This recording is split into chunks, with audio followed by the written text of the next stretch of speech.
ఎప్పుడు మొదలైందో తెలుపగల తేదీ ఏదో గుర్తించేందుకు వీలుందా?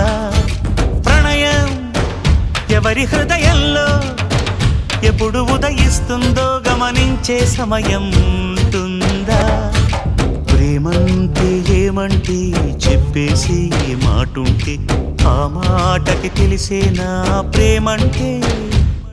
అది చరితలు సైతం చదవని వైనం, కవితలు సైతం పలకని భావం, సరిగమలెరుగని మధురిమ ప్రేమంటే.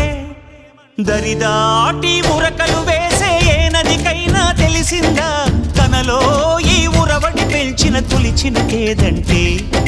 సిరిపై రై ఎగిరే వరకు చేనుకు మాత్రం తెలిసిందా తనలో కనిపించే కళలకు తొలి పిలిపేదంటే?